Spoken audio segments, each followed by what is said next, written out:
This interview is carried out for the British Chinese Food Culture Project of Ming Ai London Institute on Wednesday, 11th of May 2011 at the Good Earth Restaurant in Knightsbridge, London. The time of the interview is 2:15 in the afternoon. Can you please give me your name? And Holland Kwok. HOLLAND KWOK. Mr. Kwok, when did you come to the UK? February 20th, 1958. Did you start working at the catering tray straight away when you arrived? Yes, more or less. But I work as a part-time washing up. So what's that involved in? Doing washing up. What was the first Chinese food like when you first arrived in the UK? It's quite primitive. You know, when you look around the restaurants I used to work for, they produce nothing much genuine Chinese cooking. It's mostly chop suey dishes. So can you give example of this famous chop suey dishes? Well, the most famous dish is chop suey fuyong. So how is that made? It's made of bean sprout, shrimps, some cabbage, some char siu.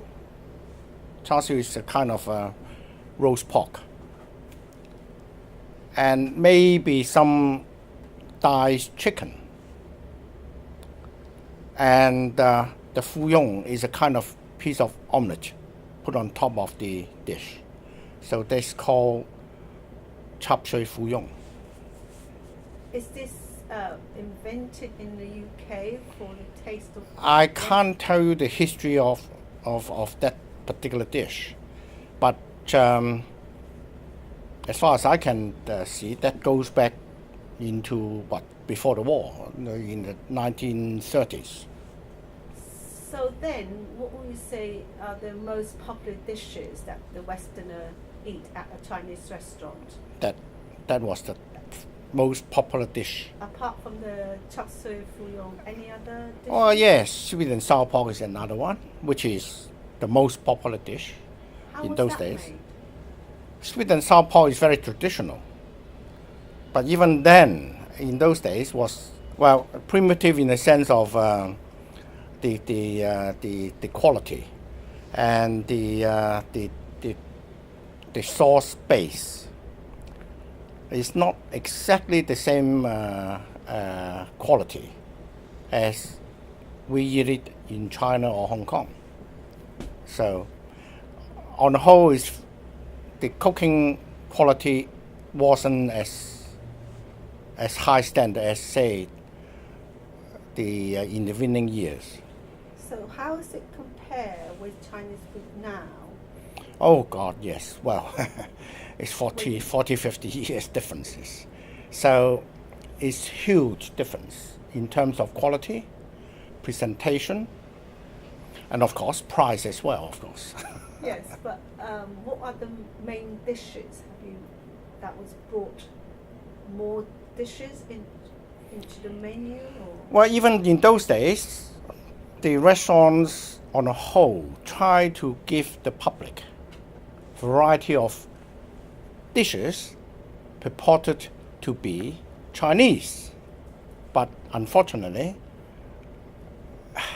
the quality of cooking wasn't that up to standard. So it became a little bit of a joke. Why do you think the standard is not high as it was then and now? Well, I was a young man in those days, but I was born and brought up in Hong Kong and then studied in Canton. So I was used to certain amount of or certain standard of good cooking in those days, even though I was only a young man. So when you came to London and seeing all the substandard cookings, and you can tell the differences. So it's not as good as your mother's cooking. It's not so much with my mother's cooking, with the cooking that I was used to, and either at home or eating out in the restaurants. So what was your first experience of eating Chinese food in the UK? Lousy. Do you remember any dishes?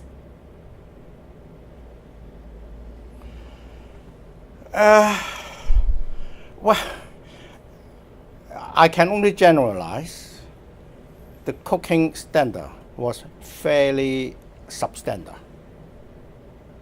So, did you cook at home yourself when you? Oh first yes, came? I did cook. I did my own cooking at home whenever my day off. So, what sort of ingredient do you buy for Chinese cooking? I'm afraid I have to buy the local ingredients. What are they? Well, like oyster sauce, like tomato sauce, like HP sauce, in order to enrich the dishes and I try to cook. And the best ingredients that I could get in those days was soy sauce and oyster sauce. And there were hardly any other spices available in those days. Apart from the sauces, what about in terms of meat and vegetables? Oh no, the meat. There were local meat. There were local seafood, but seafood in terms of fish, there was no fresh fish. Even today, there was no fresh fish. You know, it's the seafood. The quality of the seafood remained more or less the same, except today you got more import from France, from Indian Ocean, and from Canada. But in those days, the seafood and meat purely depend on local supply. So what kind of fish did you have then when you first arrived, and then what kind of fish Well, we mackerel. have now? Yeah. Well, there were hardly any sea bass. The best fish you can get was tofu sole, but that was expensive. And cod was fairly readily available in those days. And the best value you can buy in terms of fish, it was mackerel. And you can buy a pound of mackerel for 2 shillings in those days. So how do you cook the mackerel? Do you have a special recipe? Well, with mackerel, I either grill it and then finish it with soy sauce and sugar, or steam it with black beans and ginger. Black beans and ginger in those days, they were rare commodities, but you have to look for it. So what was your favorite Chinese dish when you first arrived in the UK, given the availability of limited produce? Well, there used to be a restaurant called the Old Friend in the Limehouse, and they did Cantonese cooking,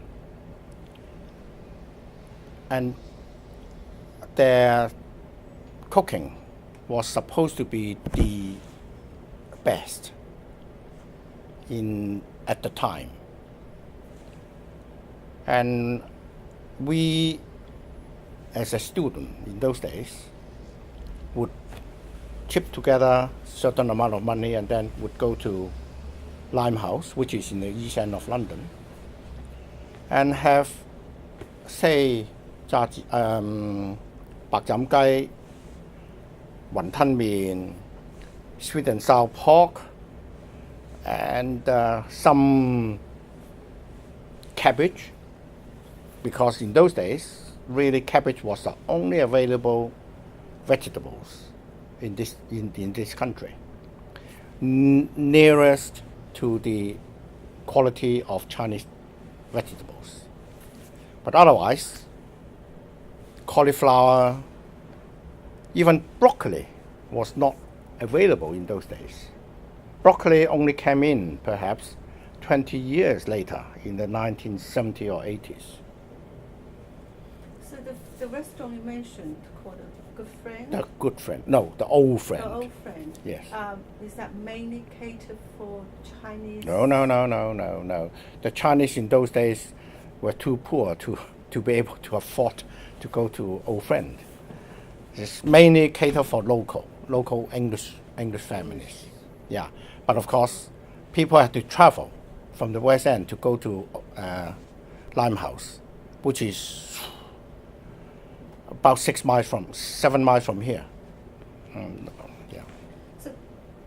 So when did you start your first restaurant? That was in 1965. After 7 years working for one single restaurant. And was that given in 1965? 5 years. The Chinese food has slightly established its roots. So Yes. how do you bring new dishes? And Well, by concepts? 1965, there were a number of good cooks already established their business in the West End, in the Chinatown. The first one was, of course, the Kwok. The man who started Kwok was he came over here by the invitation of the restaurant that I used to work for. So he started that good quality Chinese restaurants, and subsequently I started my own business. So did that restaurant give you some sort of leading role for you to open your restaurant? I wouldn't call it that way, no. What sort of new Because by dishes then have you- there were also a new group started called the Rendezvous. They were the inspirations for me to start my own business. So what's the difference between this Rendezvous Group restaurant compared with the Kwok. Kwok, or the old Chinese restaurant that was open before? What are the new dishes that was in Well, their the new menu? dishes in those days were mainly Pekingese or Hunan. And as against the Cantonese, purely Cantonese, of Kwok. So I try to combine the two together to set up my own business. So what are the new dishes that you brought? Can you give some example of new dishes, the name of dishes? Well, the new dishes, like say the frequent duck, which became very, very popular with the general public of Londoners. And of course, sweet and sour pork has always been the dish without a Chinese food. If you have Chinese food, you must have sweet and sour pork. And one additional dish that I was so keen to improve was the shredded crispy beef, and that was became one of our best seller ever since. So tell me a little bit more about the fragrant duck. How does it being served to a customer? Well, I think the frequent duck served quite differently from the traditional frequent duck served in China. In China, they serve the frequent duck with the yum, called the wu tao. They cut the duck in pieces, like the way they cut the duck in the Cantonese roast duck, and then stuff it with wu tao. Now that is a very good dish in China, but very heavy. And the best you can have is two pieces. And after that, it's so rich, you just feel it's not good for the diet. But with the way we serve our frequent duck, is that we shredded the meat and served with pancake and onions and cucumber, and then of course the duck sauce that we made ourselves. It's very similar, the way we serve the frequent duck with the way they serve Peking duck in China. But instead of Peking duck, they initially only eat the skin with the garnish that I just mentioned, spring onions, cucumber, and duck sauce, and with the pancake. And we served that with shredded meat of the frequent duck. So this is the only difference. And I think it proved to be much, much more digestible and more I would say more convenient to eat the frequent duck as we serve them. So is that more because culturally the Western people are not adapted eating our traditional duck? So this fragrant duck is more culturally is more suitable for the West? I think so, because it started by the Rendezvous Group, and it became really hugely popular. At the height of their business, they had 11 branches. And without that duck, they couldn't have been so successful. Going back to your crispy beef, where is that dish originate from? Crispy beef is from Sichuan. It's a Sichuan dish. But normally they serve crispy beef with a lot of chili.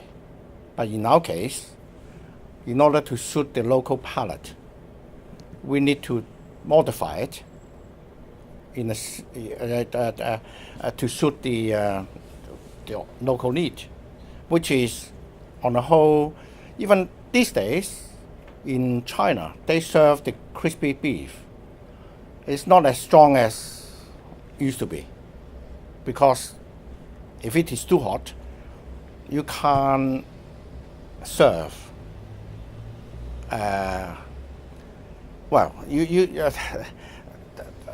These days, the running a restaurant in China, instead of serving a special kind of customers, it became a family event.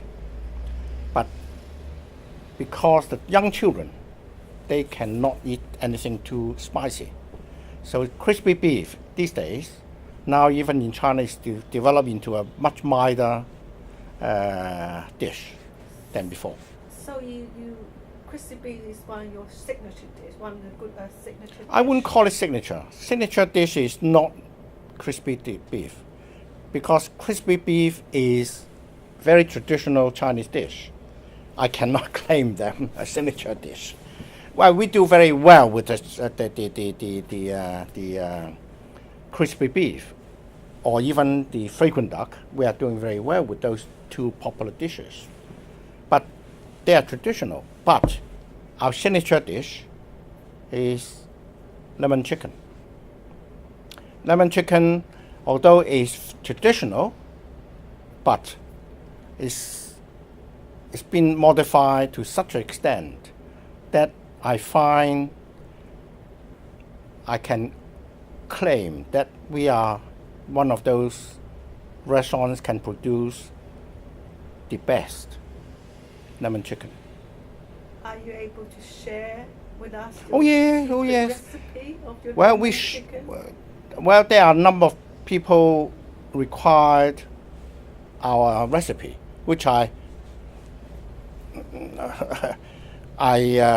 gave them all the recipes and the way they should be served. Yeah.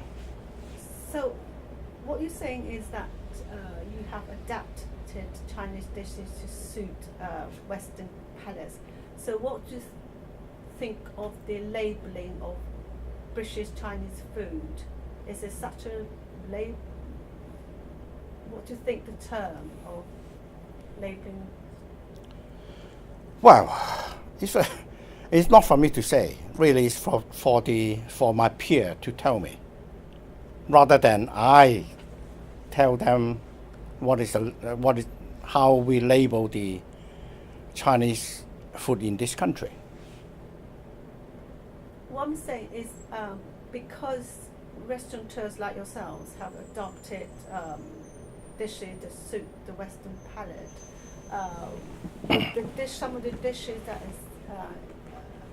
is served here in the UK will be called a British Chinese food instead of, or is it no such labeling? Oh, I see. I see what you mean. Well, no, I would call it Chinese food, full stop. One can always claim Chinese food in America is different from Chinese food in Hong Kong, or Chinese food in Hong Kong different in China, simply because each regions cook according to the requirement and the palate of those people. But the fundamental is the same. We might modify certain dishes, but we could not run away from the fundamental. So I would not label it British Chinese or London Chinese food. Just Chinese. Because it's just Chinese, yes. So how long have you been in the restaurant business now? Well, since 1965, 65, Mm. so 36 years. How many restaurants have you acquired now or opened? I got 7 units under my management. Where they spread? Well, they spread mainly within the M25 in London. And the furthest one is in Isha, which is in Surrey. But the rest of the 6 units all within the Greater London. Do you have some kind of strategy to choose locations for your restaurants? Location is always the important part of our business strategy, because instead of competing with most Chinese restaurants, we put ourselves in a position that they have to compete with me rather than I compete with them. So, because apart from 1 or 2 or maybe 3 Chinese restaurants in London, we are one of the most expensive. So we don't compete with the most expensive, we don't compete with the cheaper ones. So in that respect, I think we can develop our own brand that way. During your 36 years in business, what change have you seen from customers, as in Western customers and other nationality of customers? Do you see a change? Oh yes, oh yes. People travel, people learn how to eat from different places where they travel from. And especially over the last 20 years, since late 1980s, people travel to China more extensively. And of course, Hong Kong was always the yardstick to judge the best Chinese cooking, and maybe subsequently the Singapore. And then of course, Thailand plays a very important part to improve the eating culture of the British people. So all this has raised the standard for people to eat in Chinese food. But otherwise, there are good restaurants open up the last 20 years, also help to improve the standard of cooking, especially in London, and maybe part of it in Manchester. Unfortunately, in majority part of the UK, people still treat Chinese food as it's not a main stream cooking. So you can find a lot of Chinese restaurants, especially in the north, serve curry sauce with chips, which is quite normal because they are running a business. You know, it's not just a Chinese food they serve to earn the money. They just serve curry with chips for the local need. So that's really a supply and demand, because the local people, oh yes, culturally indeed, their eating habit is in this style, so they have to serve to suit their eating habit. It's not just a habit that determines where you should produce or cooking. It's the economics situation of the local. In the north, over the last 20 years, it's been a lot of unemployment. So, say, for example, if the Good Earth tried to impose or started a similar operations in Sheffield, we wouldn't last for a year, simply because people just simply couldn't afford the menu that we serve. Forget about the culture of our cooking. And in London, it's different. It's an international, quite a cross section of people from all over the world. So especially in Knightsbridge, we got all the embassies around here,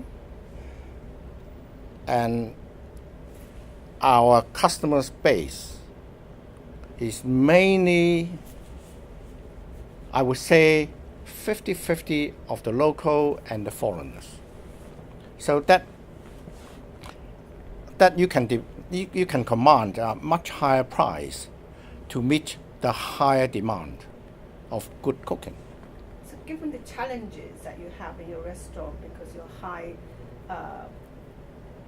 caliber of your customers, so where do you go and inspire new dishes? Where do you have? Well, we normally change our menu every 2 or 3 years, but we don't change the fundamental. We change no more than, say, 10 to 12% of the menu with new replaced dishes. But of course, with the 12% new replacement, 10 or 12% of the old dishes will disappear, because after 2 to 4 years, we can determine dishes which is not popular to go on for another 2 to 4 years. So they would be disappear. Which part of the world do you go to bring new dishes for your restaurant? It's mainly Chinese, of course. Mainly China, Hong Kong, Singapore, Malaysia. Not so much with Malaysia, Thailand. But of course, you cannot copy their dishes. I travel a lot, but whenever I saw something that could be beneficial to our business, I bring that idea back and modify them. And to such an extent that we call them differently, instead of the local where I got the inspiration from. Can you give a dish that you have? It's very difficult to generalize. Say, for example, the last 2 years, I got three cooks, young men. They are under 30s, recruited from Singapore. And they brought in some new dishes that we could depend on. Now, those were not my inventions. Those were they came with them. So, but otherwise, before that, I traveled to hunt for new dishes. But those became established. And I can quote the chili chicken, for example, which I first time I had it in Chongqing, in Sichuan. And they served the dish in a basket with about 3/4 of a pound of chili, like this. It's about a pound of chicken thighs, all cooked, mixed in the chili. Now, it's a very good dish, provided you don't mind the heat in your mouth. It's so hot, you can't believe it. So what I did, I modified it to such an extent. So instead of 3/4 of a pound of chili, over here, I give no more than, say, 2 dozen of chili, small chili, and 3/4 of a pound of chicken thighs, and fried it with chili sauce, our own chili sauce. And the dish, more or less the same, but not as hot as the one in Sichuan. And it became a very popular dish. So what's your recent trip for your tasting venture? It's always been my job to travel and try out certain dishes or certain way I feel people manage their restaurants or doing the business. I spent a month on a business trip to California in 1991. And from Sacramento to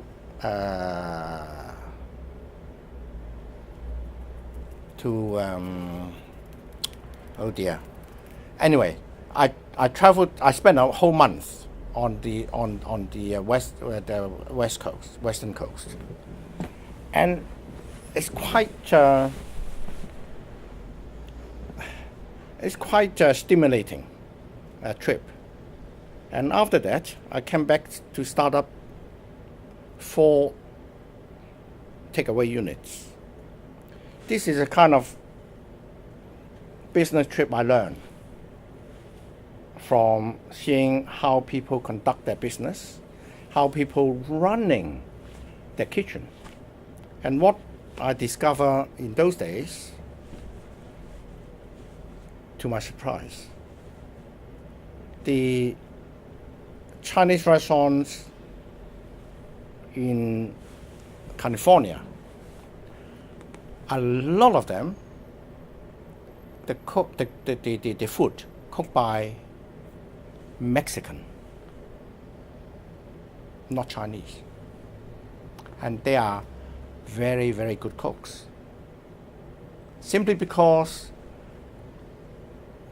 once Chinese restaurant expand to certain size, they run out of manpower. So they have to train the local to do the job for them. Otherwise, they cannot afford to expand. So what do you see the future of Chinese restaurant in London, given the fact it has well established and where is it going in terms of getting new dishes, new inspiration? Well, I can give you this answer only by looking back, because it's very difficult for me to project what is going to happen. I can only go back 20 years in time and then give you perhaps a glimpse of what might happen. Well, certainly quality must come first from now when you start a new Chinese restaurant, because anybody who start a new restaurant cannot expect customers to come and spend the money without you giving them a good quality cooking. Now, the main problem, not just now, but over the last 20, 30 years, the main problem in Chinese food or Chinese restaurants is manpower. And it will remain the same, especially with the current immigration regulations. It's mighty difficult to get good people, good professional, especially from China, because one of the main criteria for recruitment is English speaking. Now, you can't expect a good cook working in China to come over here and passing the test of English speaking. So the only chance we got at the moment is mainly from Malaysia or Singapore. But unfortunately, the local demand there is very, very high too. And also the income brackets over there is not as, say, instead of 4 times the level of earning in London, between China and London, it's only about 2.5 times, or maybe 2 times in Singapore and Malaysia.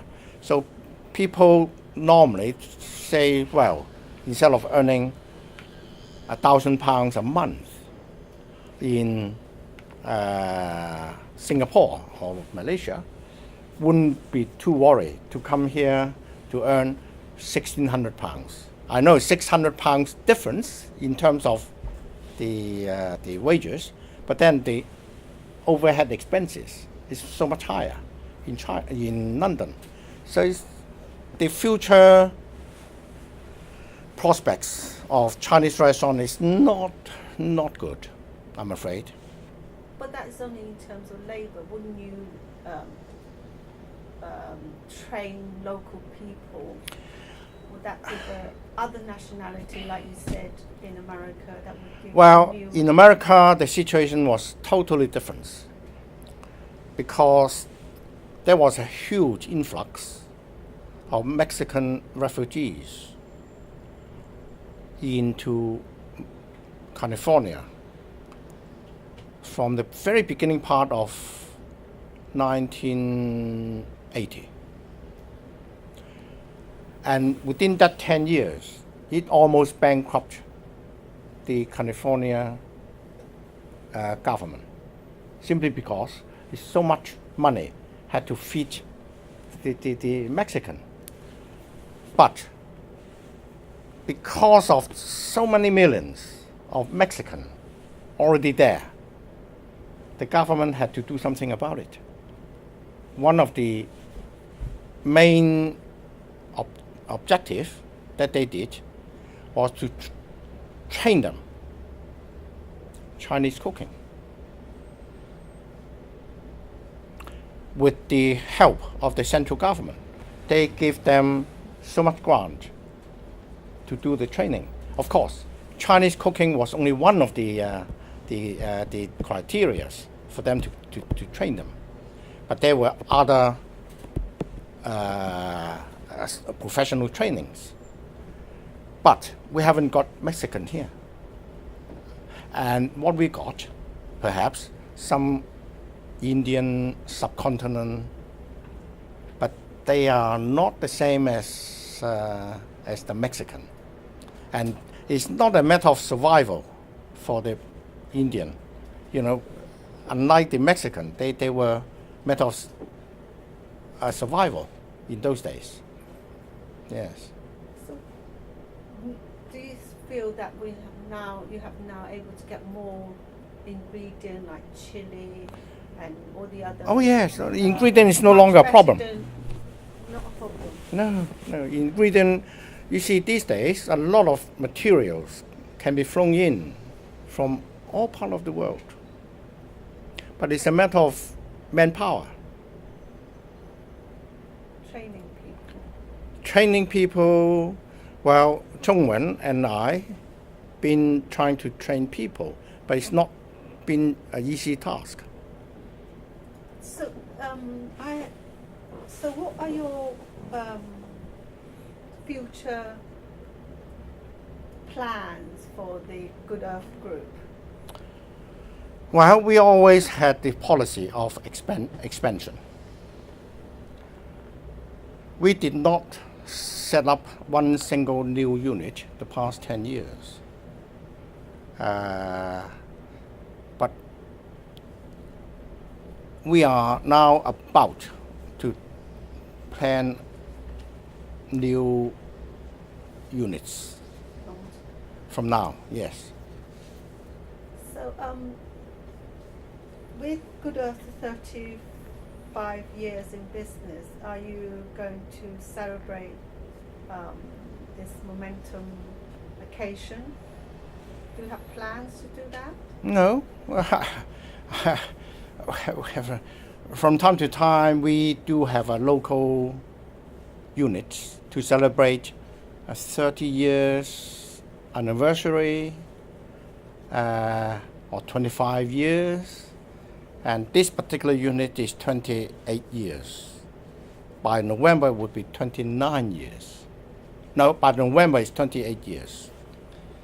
And other units, yes, we try not to celebrate as one go, which is involved too much. Yes. So in your years of business, the restaurant business, who has come to your mind? Has anybody come to your mind that contribute to the popularity of Chinese food to the British public? Is in terms of marketing Chinese food to Western people, opening up. And well, marketing is not. Do you know of someone? No, we don't spend money on marketing. No, not you yourself, but do you know of someone in the Chinese community that is contributing to the popularity of Chinese food, publicize it and make it more well popular? There were people like Kenneth Lowe. There is a person called Ken Home. And lately, of course, the best known Chinese person was, what is it, his name? Alan Yao, who started the Wagamama group and also Hagasan. And these were the people that really create a high profile in terms of Chinese cooking. Of course, Kenneth Lo was the original one. He goes back 35, 40 years. But it's a very, he was an academic rather than a good cook. He wrote very well, but when you come to show his cooking skill on television, he was hopeless.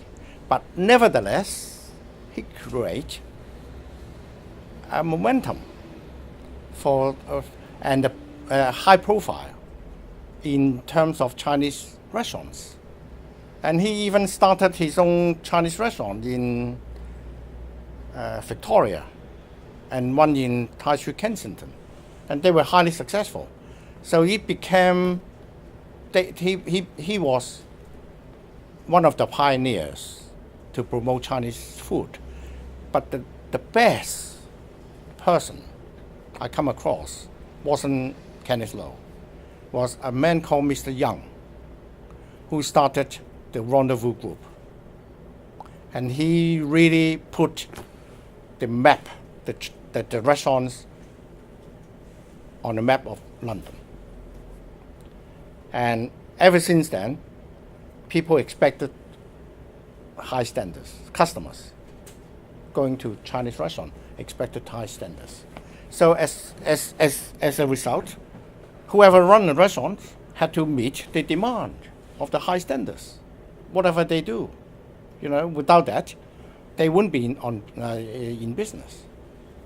Which is your oldest restaurant in your Good Earth group? Which one? The oldest one is in Isha.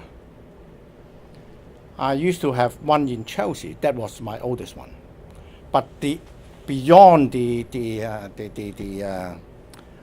Good Earth, I started my first restaurant called the Yum Sing in Earl's Court in 1965.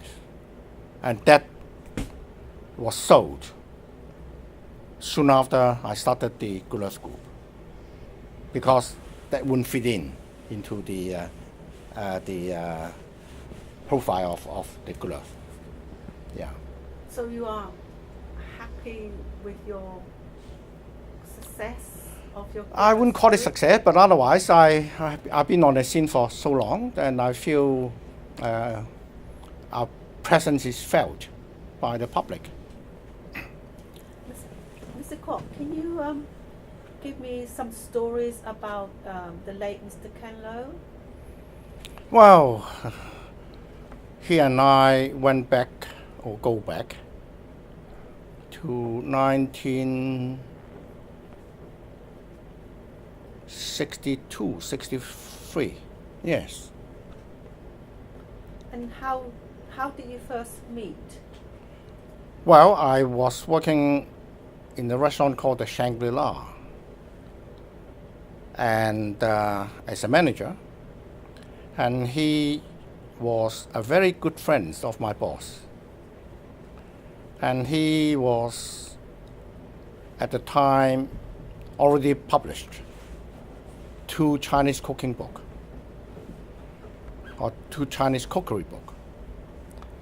And he became quite a popular personality in terms of Chinese cooking. And eventually, he started his own restaurants called the Memory of China. And there were 2 of them, one in Victoria and one in High Street, Kensington. But before that, he also did some television shows in Chinese cooking. Now, he was a very good academic. He wrote very well in terms of Chinese cooking. And his cookery books became a very popular or bestsellers. But when you come to showing his cooking skill, he was quite hopeless. But despite that, he was a man who really put Chinese cooking on the map. Or one of the men that put Chinese cooking on the map in London. Yes, Kenneth was a man of great talent in terms of writing. Yes, Kenneth Lowe was also a Cambridge Blue in tennis, at the same time with my old boss. And they were both sharing the Cambridge team. Yeah. So would you say he's understand Western culture as well as Chinese culture for him to write his cookery books? Well, before he was a writer, he worked as a consulate in Liverpool during the war. And of course, he got his degree in Cambridge before the war. So he really wholly an Englishman rather than a Chinaman in terms of culture. So most of his best friends, I suppose, I can only guess, were local Englishmen. And very few, of course, good friends amongst Chinese. And he remained very close to them until he died. You know, one of my colleagues was his deputy. And they remained very, very close. You mentioned that he opened some cookery schools. Do you know, have you been to one of any? No, it wasn't a great success, I'm afraid, according to what I heard. To start with, he wasn't a cook. To try to demonstrate what he can do sometimes could be embarrassing. And as a result, really, it didn't really take off at all. So it's never been part of his success story. So the restaurants he has is still... The restaurant was very, very successful. And unfortunately, he wasn't a businessman as such. And so eventually, both of the restaurant had to be sold. Yeah. But otherwise, yes, it was a successful restaurant. But you do regard him as one of the pioneer in Chinese food? Not in terms of writing, yes. But not in terms of running a restaurant and producing the good food. Yeah. So his book has spread to the British public? Oh, indeed, yes. There's no question about that. Yeah, even today, you still can buy his cookery books in various bookshops. Yes, no question. So running your business for such a long period of time, having so many branches, what type of customer feedback do you get when you introduce new dishes? Or Well, feedbacks, of course, very much depends on the customer base and the popularity of the business. But one thing I was very proud of. On 2 occasions, I got 2 feedbacks. Once, one of my partners was in San Francisco, and he was having dinner in one of the local restaurants, Chinese restaurants, and then he overheard a conversation at the next table. And what was said caught his attention. And something, the conversation mentioned about the good earth in London. The story went like this. And one man said, well, I eat a lot of Chinese food, and they said San Francisco is the best Chinese cooking in the world, but I find it nowhere better than the good earth in London. Something to that effect. And my partner turned, and then he saw someone, because he was one of my partners. He saw someone that he knew was one of our regular customers. Now, this kind of feedback, I find it very, very interesting, because people try our food, they went away and try other people's food far away in San Francisco, and they're supposed to produce very good food, and yet they are so used to our standards of cooking. So this kind of feedback, I feel very precious. Yes. Do you also have instantaneous feedback, like the customer finished their meal? Well, it's our job. Anyway, it's our job. Every managers on the floor to inquire after the meal whether they enjoyed it or they have anything to comment. Now, on the whole, I've been on the floor all my life until I was about 65. I find satisfaction that the feedback was mostly favorable. It's not that they were too polite to tell me otherwise. It's just simply I can sense genuinely most of them enjoy our food. This is not the money can buy. Of course, in business, you have to make money. But at the same time, you feel you are serving satisfying customers. That is my best. Sorry. Do you have any funny sort of story feedback from your customers? Any funny comments from your customers? Of course, they're bound to be complaints. There's no question about that. Don't mean complain. Funny in terms the way they express the feedback, the way they comment about your dishes. Is any story? No. Except of course, from time to time, we have to change a menu.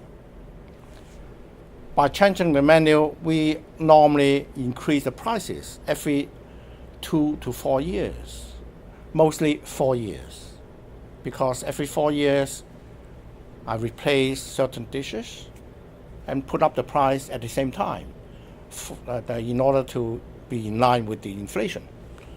And these are the times that people normally say more expensive, portions become smaller, but of course portion becomes smaller simply because we increase the standard of the cooking, the presentation. So these are the times that normally we get most feedback at the time of changing the new menu. About your wholesale business, when did you start your wholesale business? Well, we set up our central kitchen in 2001. In fact, 2002.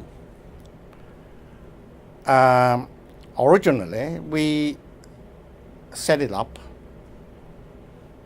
with the view of supplying our own units. But later on, we also develop our supply to the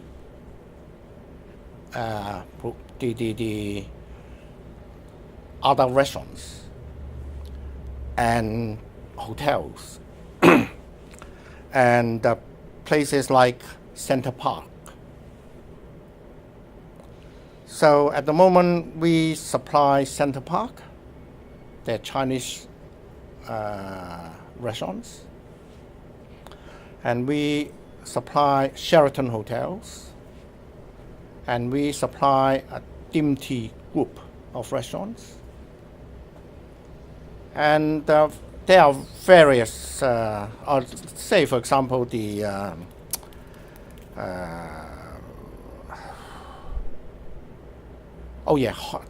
Hollywood, something Hollywood. Planet Hollywood. Yeah, we supply Planet Hollywood. You know, places like this. So it became our, well, it's not a major the sideline, but otherwise it helped to support our income anyway. What sort of dishes, what's the popular dishes do you serve all this? Well, Planet Hollywood we and produce Center Park? about 3,000 ducks, frequent ducks, every week. I would say half of that go to these public, the restaurants and catering groups. We, of course, produce sauces. The sauces are the biggest part of our supply business. What type of sauce are they? The lemon sauce, the sweet and sour sauce, and the duck sauce, a curry sauce. Curry sauce, specially commissioned by Dim Tea, but we made it according to their ingredients rather than our own ingredients. Yes. Now, to celebrate your success of the Good Earth Group and your other businesses, what plans do you have for this big Well, occasion? last year we celebrate our 30th anniversary in, not last year, sorry, January the 15th of this year. We celebrated our 30th anniversary in Mill Hill. And we produce the menu of 30 years old, the original menu, for a price of 1981. And of course, that night was fully booked. And it was a great occasion because one table, the whole family turned up with 3 generations. Now, this is something that I feel money cannot buy. People gave us the support over the last 30 years. Now, that particular family, the head of the family was in his early 80s. And I knew them very well. And on that night, because I have not been to the floor duty for the last 12 years. And so I hardly saw them. For the first time in 10, 12 years, I saw this family. And they turned up to celebrate our 30th anniversary.